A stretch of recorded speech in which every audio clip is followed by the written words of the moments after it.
And we are back. It is time to do a little makeup video. Rather than doing one video for all the days that I have missed, I'm just going to do one big video for April 1st. So this is going to cover, if you've been walking along, this will cover March 27th through April 1. So we're going to be reading Genesis 29 through chapter 30, verse 34. And those of you that have encouraged me, say, where's the videos at? Thank you so much for that. And so we have picking them back up. This is your makeup video, and we should be back on the train tomorrow. So let's jump into our reading. Jacob marries Leah.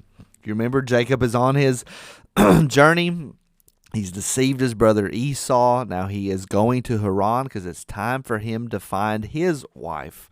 And so he's going to find a wife, and he's going to find also his match. He's going to find somebody that is going to deceive even worse than he. He's going to find his uncle Laban, and he's going to have this encounter. And then actually in our entire reading today, we're actually going to see all of the tribes of Israel born, all but one. All the fathers to be born. So we're going to see that in our video today as well. So then Jacob went on his journey. Remember, he had this great vision of the ladder there above his head that reached into the skies. And he came to the land of the people of the east. Now, the people of the east, usually in Genesis, this is not the best of places. Remember when Cain was kicked out of Eden, or when Cain was separated from after killing his brother Abel, he lived east. When Adam and Eve left the garden, they went east. And so east is not the best direction to go. And so he is going to the people of the east because, as we're going to find, even though these are connected to Abraham and Isaac, this is connection to Jacob's family, we're going to see that there's some things about this family that is kind of gone south. In fact, even Rachel, who will be Jacob's wife, we're going to see that Rachel will even have some household gods later on in the story, not in today's reading. So they've compromised.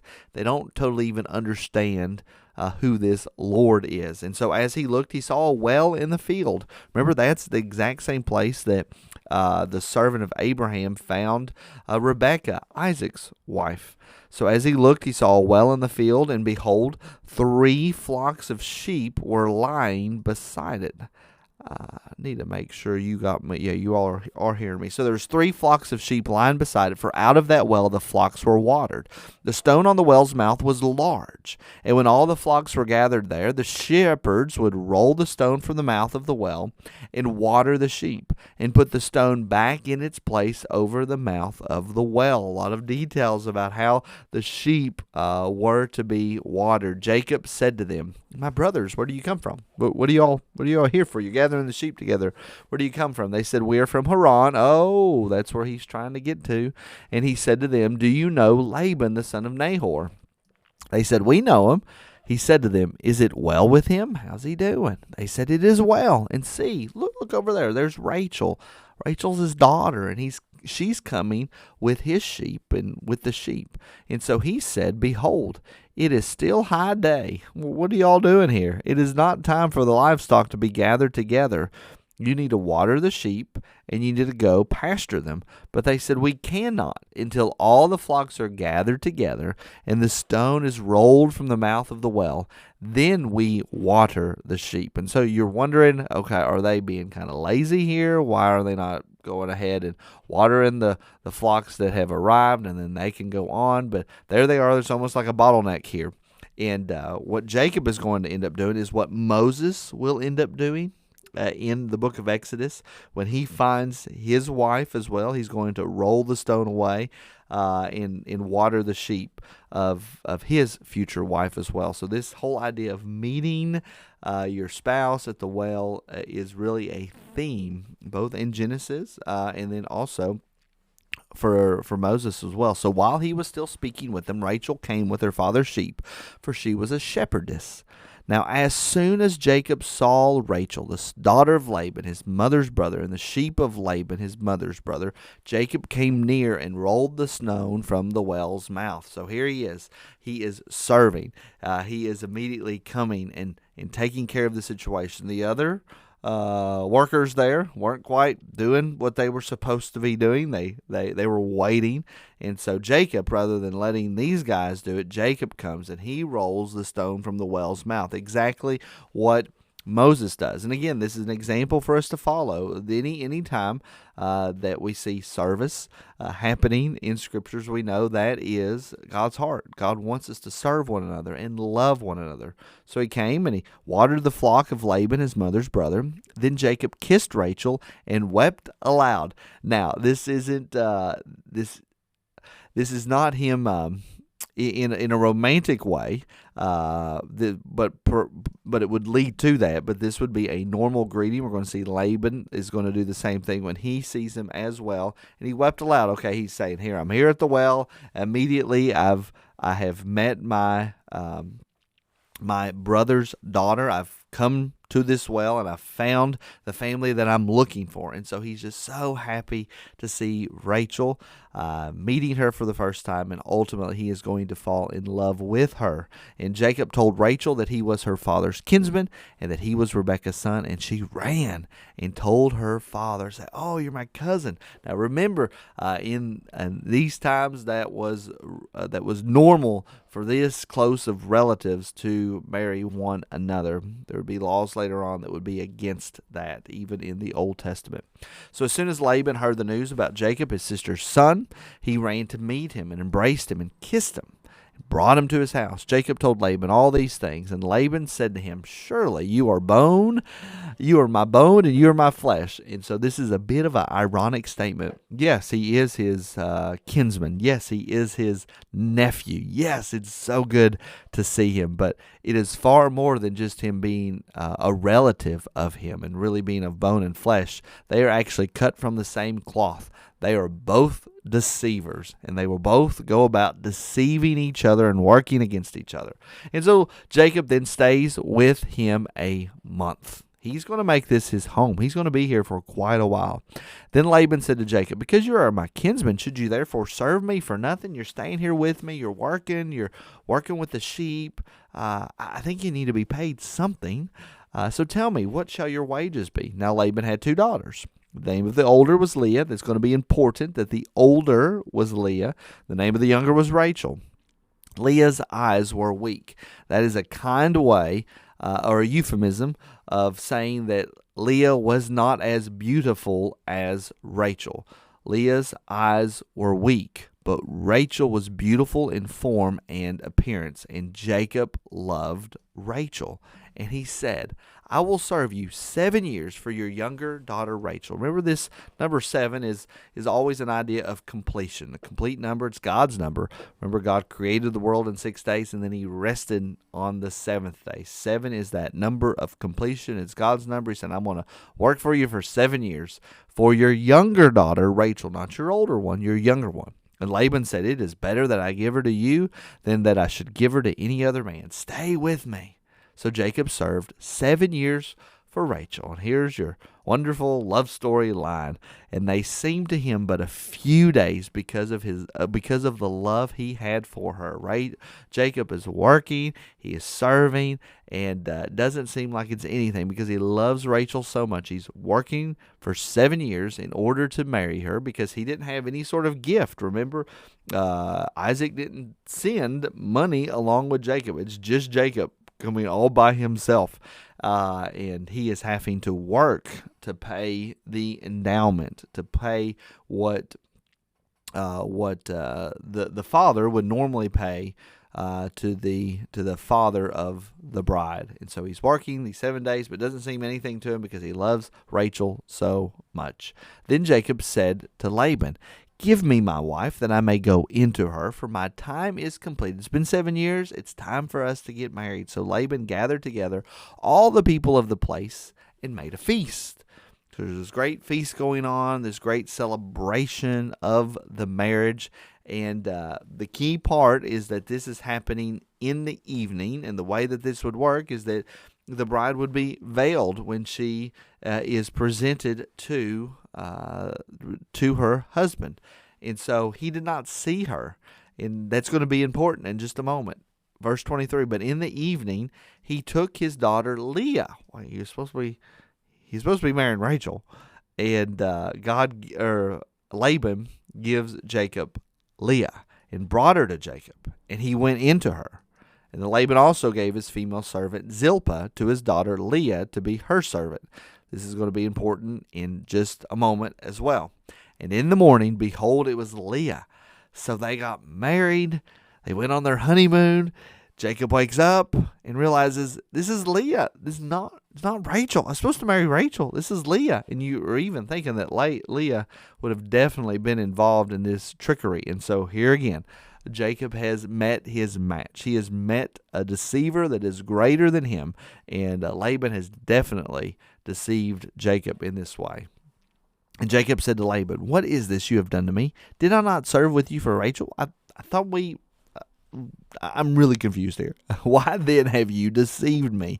Yes, Laban deceived him, and that is bad. But Jacob himself has been a deceiver, and he is reaping what he sowed. We have to always remember that New Testament principle, that New Testament teaching, that we reap what we sow, and we actually reap more than we sow. We reap later than we sow. And so Jacob has deceived, and now he is eating the consequences for his sins, and this has come back on him because he himself has been put in place with another deceiver. So Laban said, "It is not so done in our country to give the younger before the firstborn." I have to give the firstborn first. I can't give you Rachel.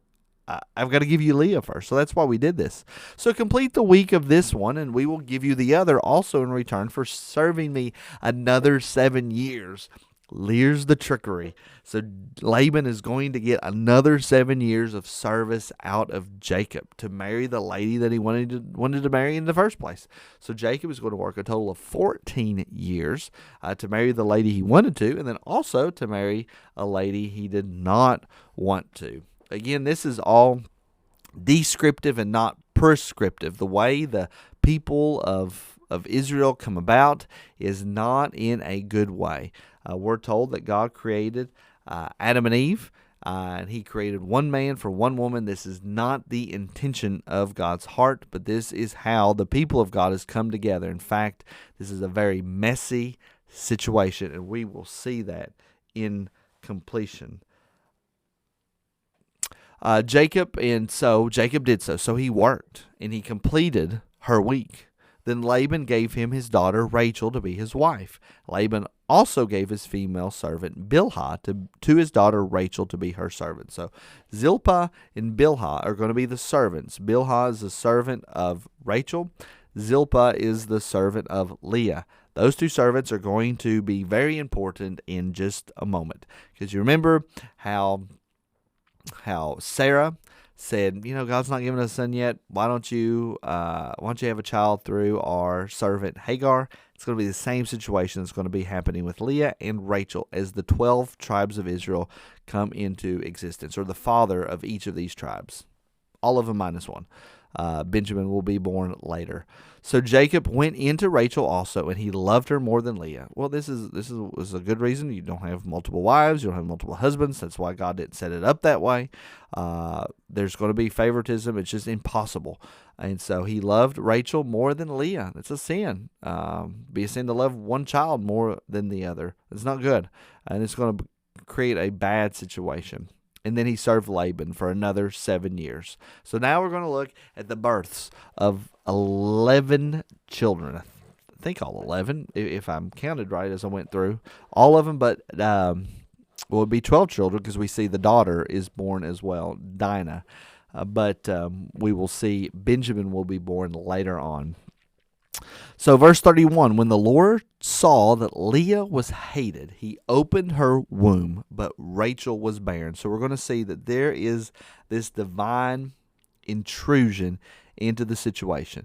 And this is a little twist on the older versus younger situation. Remember, it's always been that the older is supposed to receive everything, and that the Lord ends up choosing the younger. And that's what happened with Jacob. Jacob's the younger. The younger shall serve the older. Well, Leah is actually the older child here. And so and Rachel is the favored one by Jacob.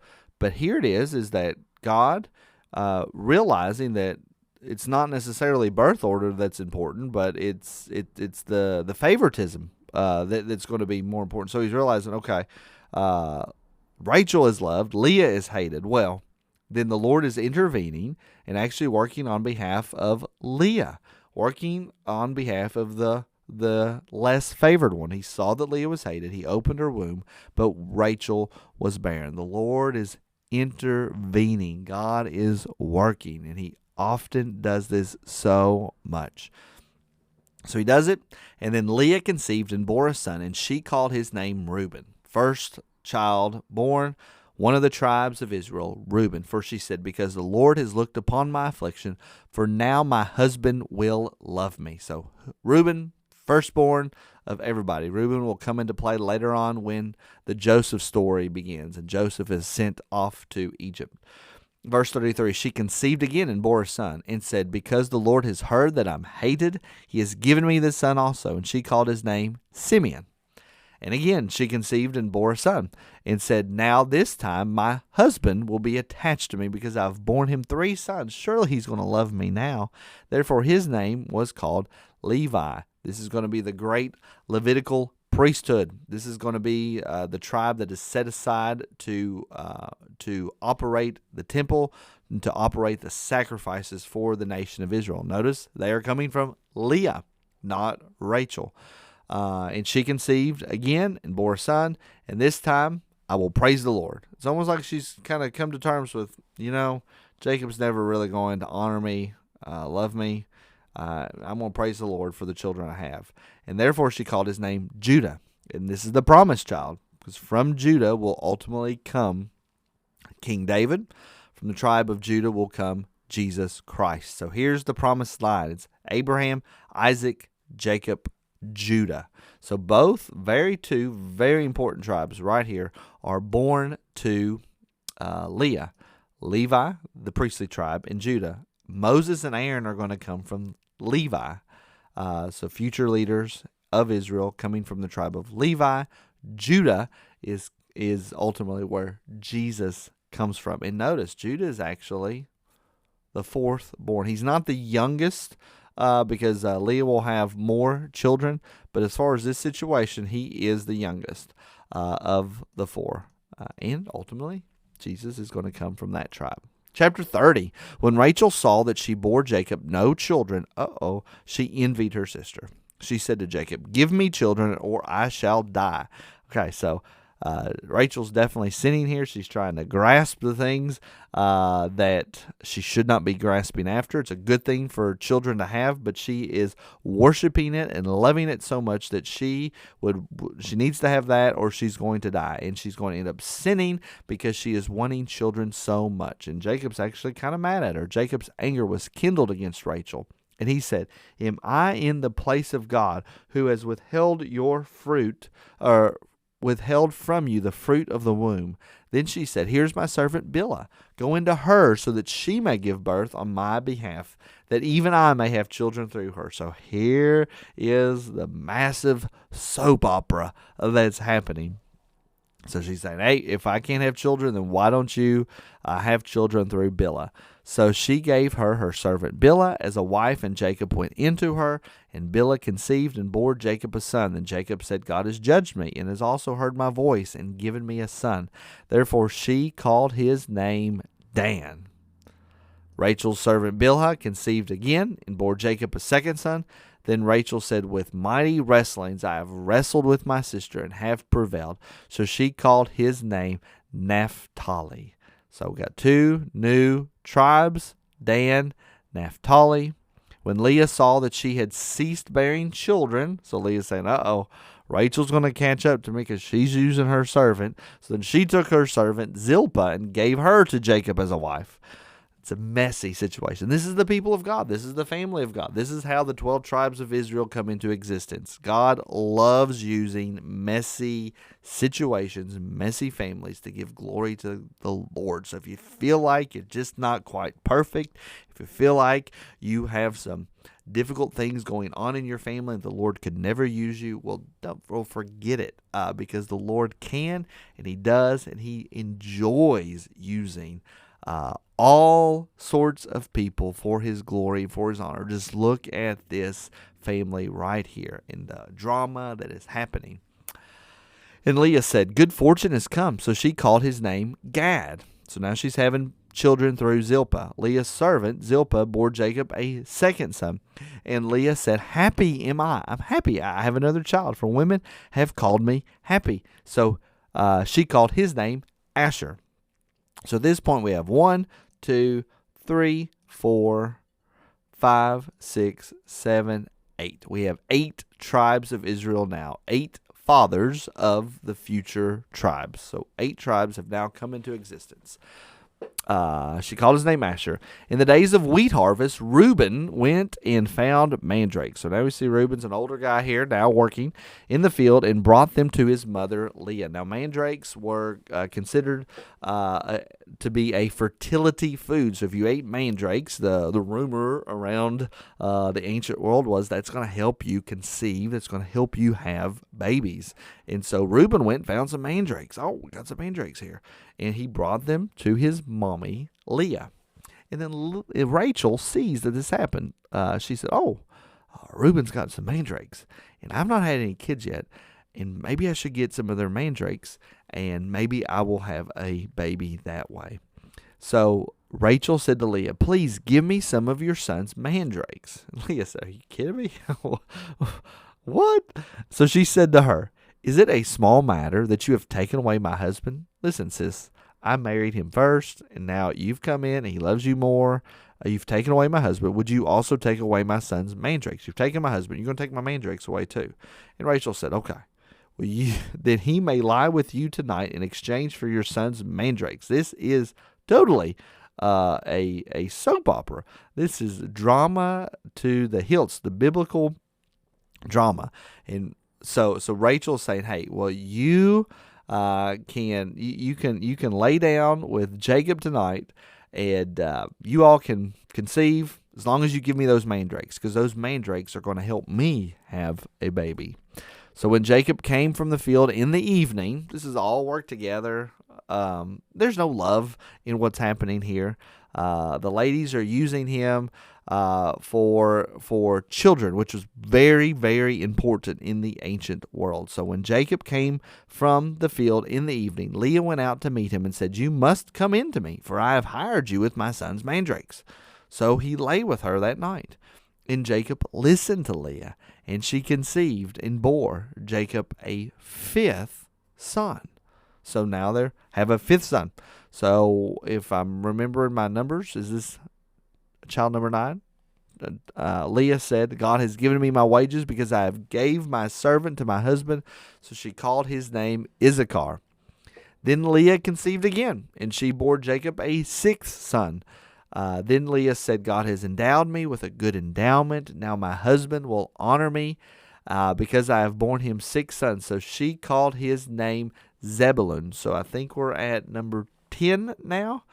Afterwards, she bore a daughter and called her name Dinah. We'll have a story about Dinah, a sad story about Dinah and her brothers in a couple chapters from here. Then God remembered Rachel, and God listened to her and opened her womb. She conceived and bore a son, and God has taken away my reproach, Rachel said. And she called his name Joseph, saying, may the Lord add to me another son. Joseph, this is the son that we're going to take off, and the rest of the book of Genesis is going to swirl around Joseph and his story. Joseph himself, remember this is child number 11, Joseph himself is going to have 2 sons, Ephraim and Manasseh, and so that's why you never hear of the tribe of Judah, but you hear of the tribe of Ephraim, and you hear of the tribe of Manasseh. So Joseph is actually going to become 2 tribes in and of himself, Ephraim and Manasseh. And then Rachel will have one more child, Benjamin. Now here, listen to what she says here. May the Lord add to me another son. She is just not satisfied, right? She's not satisfied with Joseph, with the fact that she has a child. And so actually this prayer of hers is ultimately going to kill her. Remember, she said, give me children or I will die. and she's saying, I need another son. I need another son. It's just not fair what Leah has, and even my servants, what they have. Why can I not have another son? And actually, she will conceive again. She will give birth to Benjamin, but as she is giving birth to Benjamin, she dies. She dies in childbirth, and so ultimately her desire, her reaching out for the very thing that she needs, she said she needs so much, is ultimately going to be the very thing that will kill her. And so Benjamin then will be the youngest of all the tribes of Judah, or all the tribes of Israel. And ultimately, this is why in the Joseph story, Joseph wants to know where Benjamin is. Jacob is going to keep Benjamin back when he sends all the boys to Egypt to get food. And Joseph is going to say, bring me Benjamin. I want to see Benjamin, because that's his brother. That's his from the same mother. So Joseph, Benjamin. The other brothers, not so.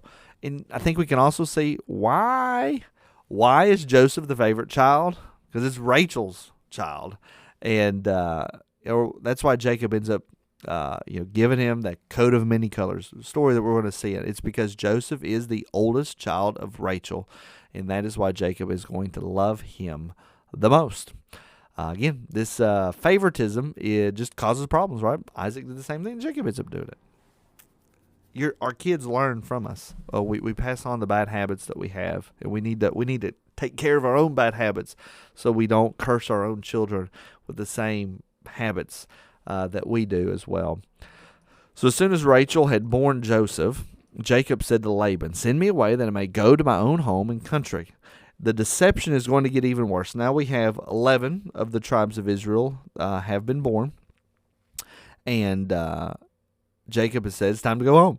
But Laban has other things in store. In fact, Laban is going to begin his another great scheme of deception. So Jacob said to Laban, "Send me away that I may go to my own home and country. Give me my wives, my children, for whom I have served you, that I may go, for you know the service that I have given you. I have served you well." But Laban said to him, "If I have found favor in your sight, I have learned by divination." Remember I told you that this family in Haran, remember they live toward the east. They seem to be falling away from the true worship of Yahweh, the true worship of the Lord. And so he's learning by divination that the Lord has blessed me because of you. Divination is going to be will be spoken against in the law, and so he is encountering the Lord in a way that he should not be.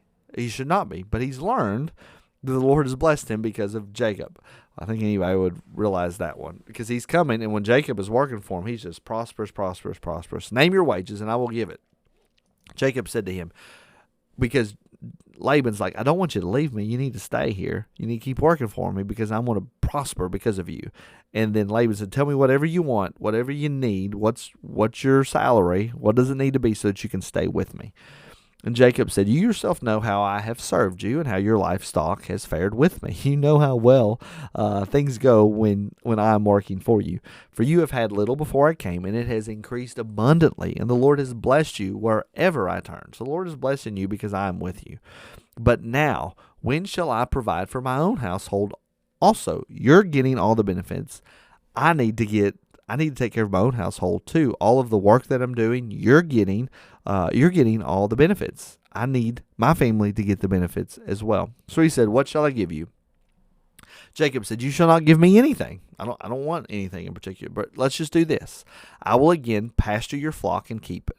But let me pass through all your flock today, and I'm going to take from your flock every speckled, every spotted sheep, every black lamb, and the spotted and speckled among the goats, and they shall be my wages. So anything that's speckled, spotted, in all the black lambs, all the spotted and speckled goats, I'm going to take those. You take kind of the pure ones. I'll take the ones that are kind of nasty looking. Those are going to be mine. I'm going to take those away, and those are going to be mine. And so my honesty will answer for me later when you come and look into my wages with you, because all the spotted ones are going to be mine. Everyone that is not speckled and spotted among the goats and black among the lambs, if found with me, shall be counted stolen. So you're going to have kind of the pure looking ones.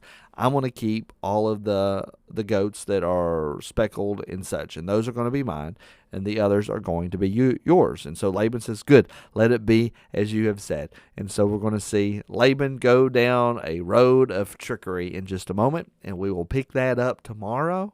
And guess what? You're really going to have a video tomorrow. I pray that has been a blessing to you, and I'll see you all in the next video.